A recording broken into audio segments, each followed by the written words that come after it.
morning, everyone. I hope you had a great Thanksgiving and now are ready to do the last push before the new year. I'll call the meeting to order and approval of the agenda, please. Someone would like to make the motion? So moved. Thank you. Second? Ken, thanks. Any changes? If not, all in order. What am I saying? This all in favor, blah, blah, blah. Aye. Say aye. Opposed, same sign. Okay, do we have any new faces?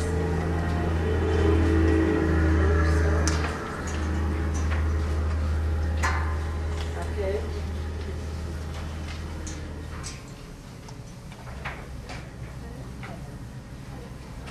Okay, I'll let you introduce. Heather, would you like to introduce yourself? I think this is the first board meeting you've been at. Yep, I didn't via phone before, but Heather Ackworth with Department Management.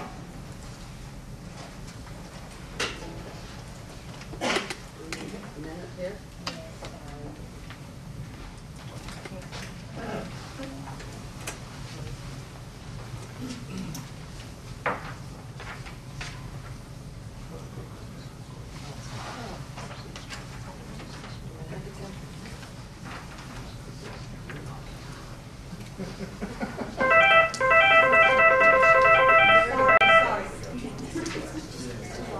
They've already seen your face, so yes.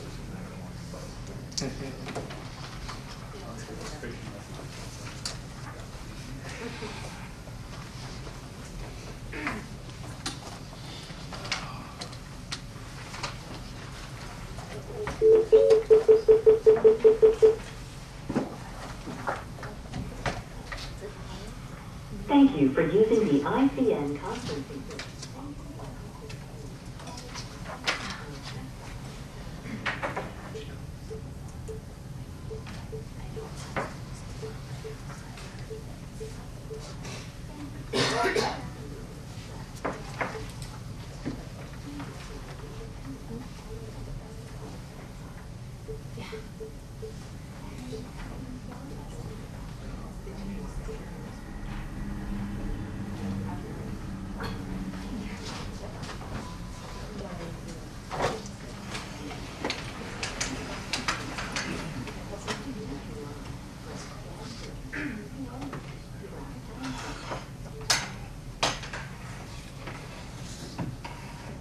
Hello, this is Diane. Do we have people on the line?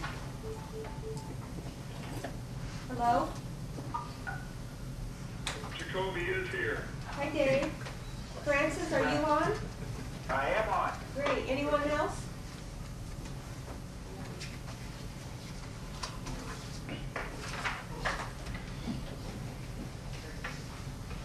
All right.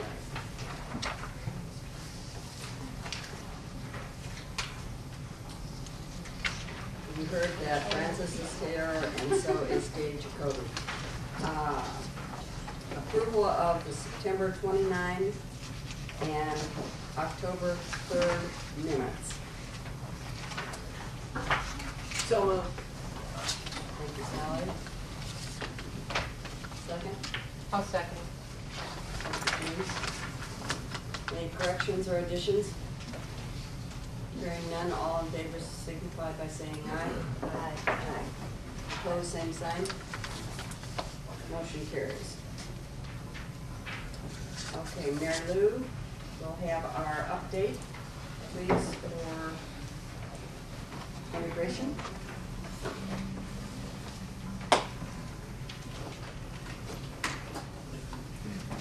Good morning.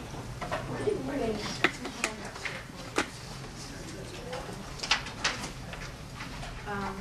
We are really have accomplished our major events for this year for immigration and are madly planning for next year. We have, our deadline is, I know Teresa tells me 2014, mine is 2012, end of year, and we have 5 more centers to integrate. We are well on our way. However, you can, as I go through these, I'll be able to show you that there's a couple that I'm kind of frustrated about. So I am pleased to tell you that we launched on the 14th of October, and we have had we've enrolled over 300 members into that center for membership, so we are making great progress.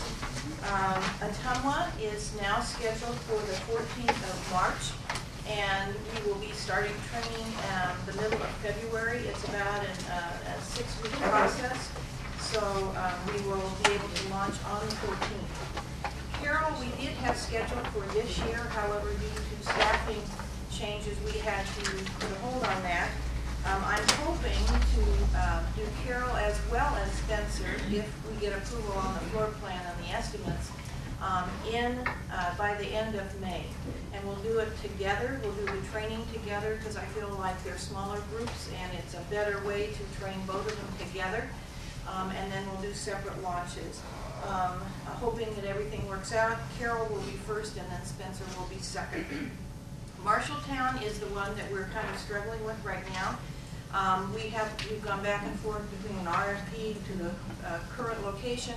We are now firmly committed to the current location. However, we're trying to get bid estimates, and if that's going to be a detriment, we may go back to the floor again. But right now, Marshalltown is scheduled for the end of summer for launching.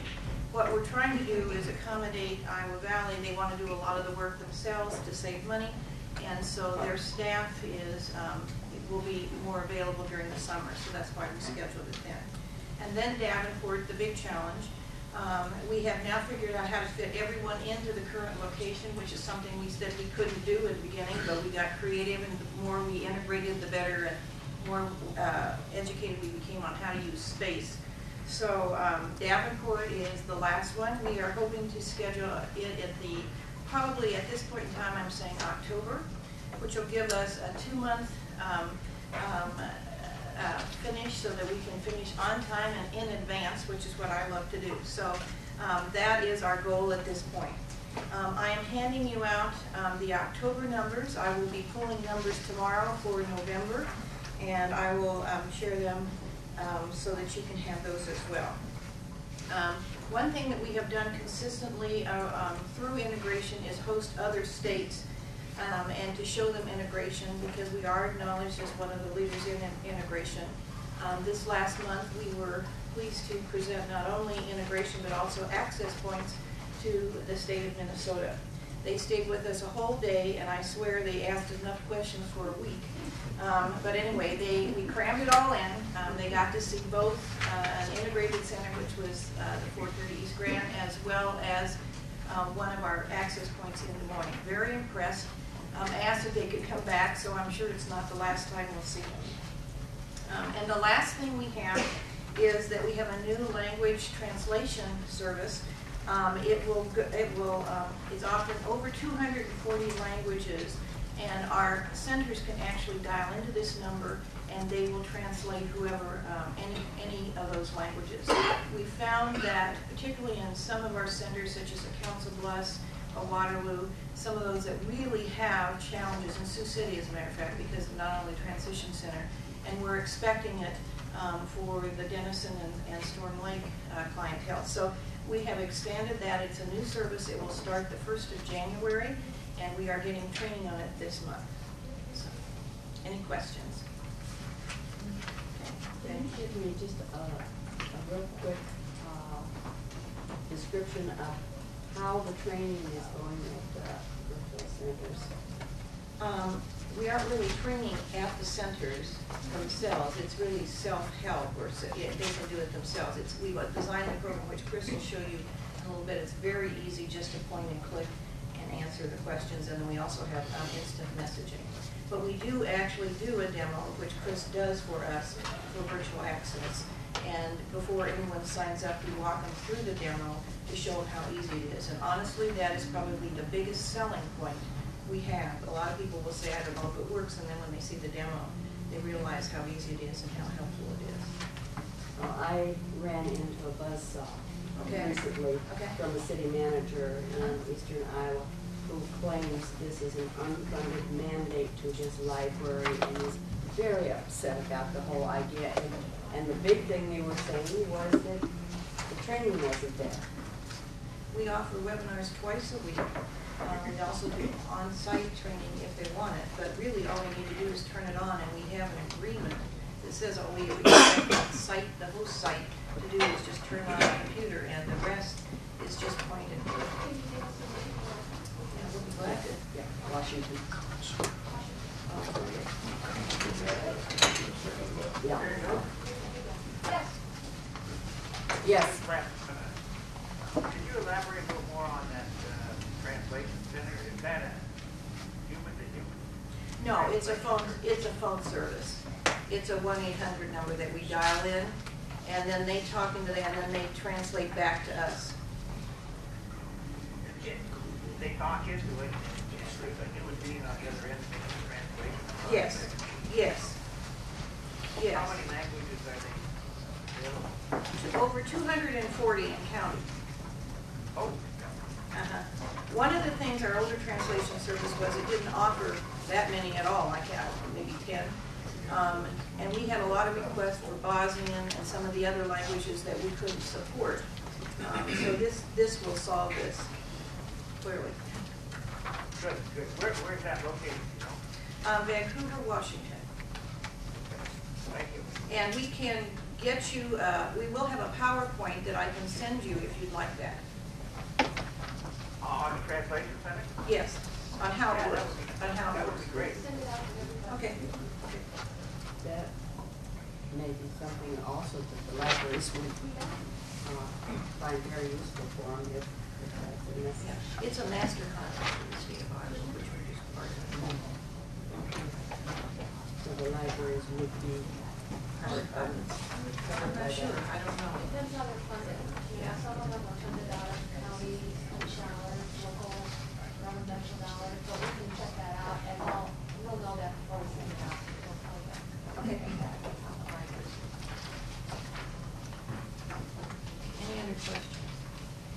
More question? If you have questions more after the demo on the access point, we'll try to answer those too.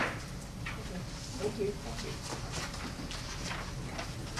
Okay, moving on, the partner presentation, Dave Mitchell. Down at this end.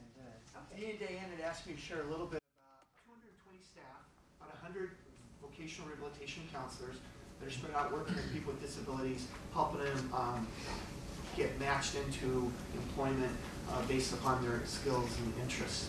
We have about 15,000 people that are currently on our caseload, and out of the 15,000, about 3,500 are on a waiting list. And that's due to our funding and capacity issues. That waiting list is determined by significance of disability. So as people come off the waiting list, it's based upon the more significant disabilities we have to serve first, based upon federal law, and then we get to the other categories. The first category of people with the most significant disabilities, they're on that waiting list for about 30 days, and then we are getting them off and providing services. The middle category of those individuals with what we call significant disabilities are on the list for about 12 months. So one of the ways we really partner with the workforce centers are for those individuals on the waiting list that can get started in different programming and can get access to services that hopefully help meet their needs. Our primary services that we provide are in the area of counseling and guidance, restoration services, and training. With our active caseload, about 10% of the people are in some form of vocational counseling and guidance, helping to adjust with disability issues. About 4% are in some type of restoration program. And that might be a physical restoration where they might need a prosthetic leg. It may be helping them get adaptive equipment on a vehicle to meet with the physical disability. It could be as simple as looking at a hearing aid. Our largest service process is training. We have about 58% of our consumers are involved in some type of training. We spend about $5.5 million assisting individuals with tuition assistance. We placed about 2,200 people out into competitive employment, and we follow those people for a minimum of 90 days to make sure they're stable and the position meets their needs before we phase out and close those cases. Out of those closures, 70% of those people had post-secondary education, either at the community college certificate level, bachelor's degree, or postgraduate level. About 33% of our referrals come from our high schools. We have a vocational counselor that's stationed at every high school in the state. And so we provide transition services for those kids to either go into post-secondary planning or into employment. About 38% of our employment outcome, 33% of the referrals are from the high schools. About 38% of our employment outcomes are from kids in the transition program. So we're finding that's one of our major emphasis right now, especially coming from the federal level, is how do we get access to kids earlier to provide employment services to help them be successful in employment. Dee and Diane both had asked me to talk a little bit about our collaboration in the one-stop shops. And I think our consumers directly access a lot of the classes and workshops that are available.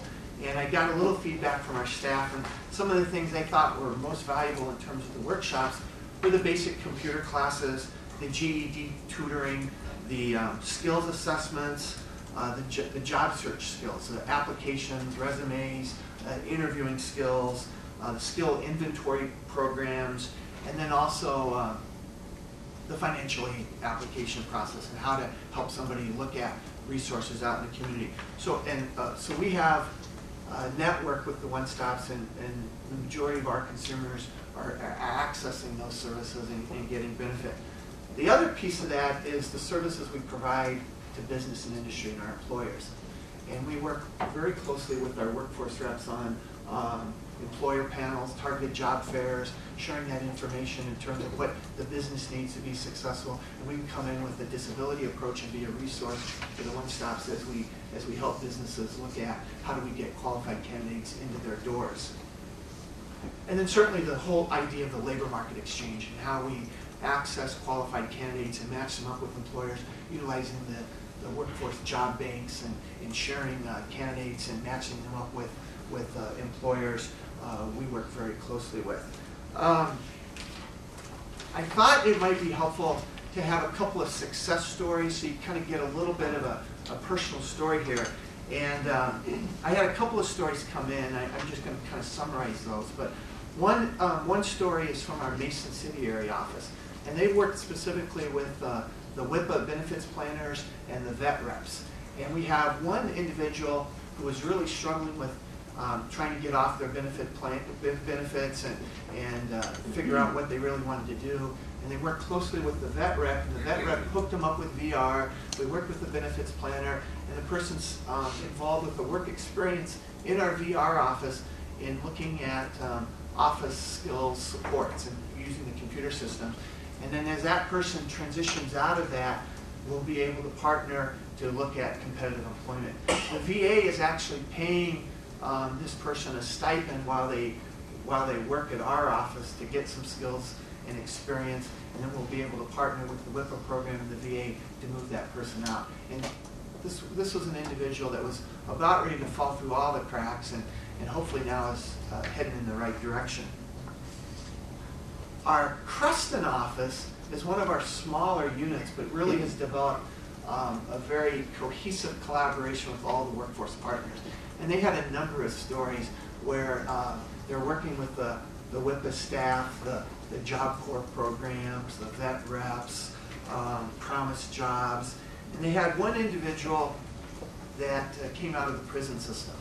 And the individual had worked primarily off construction jobs and hadn't had a lot of long-term stability, had been in prison for about 10 years, came out with a chip on the shoulder, quite a bit of anger buildup, had to go through quite a bit of counseling and guidance. The VR staff was working with them and had them involved with a short-term electrician training.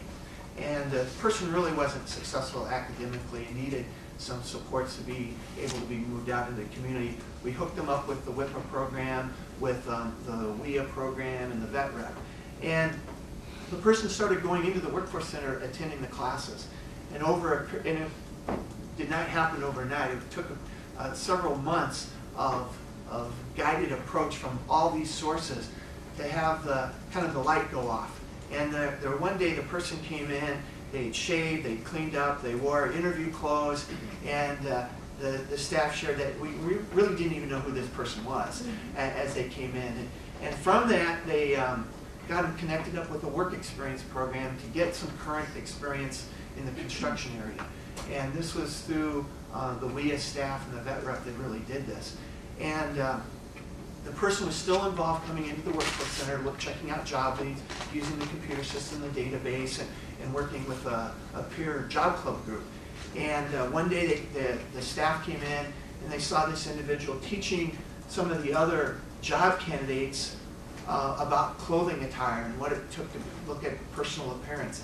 And this was such a turnaround in terms of how the person came into the office, 2 months ago. The person did have a successful work experience, went through a 6-week work experience program, and that updated his resume, got some current references, and they were placed in a successful construction position, earning $10 an hour. The person's been working the last 8 weeks now. Everything seems to be stable and going well for this individual. Final story is a young lady that was a sophomore in high school, and her parents divorced, she got pregnant, and was going to drop out of school. And the VR staff worked with the WIA program and provided some support. Her primary family support really came through the high school teacher, and that was her real connection. So the team of the high school teacher, the WIA staff, and the VR staff got together, and they kind of provided some moral support to keep this young gal in school. She got to be a senior in high school. She had a second baby, and her parent that she was living with said, "You're out of the house." So she got kicked out of the home, and again, through a team approach, they found another place for this young lady to live, but it was out of the school district, so she was going to have to go to another school. They followed up with the gal a couple weeks after they got her into the new living situation, and she wasn't in school. And they said, "Why aren't you in school?" She didn't want to go to a new school. She wanted to graduate with her old school.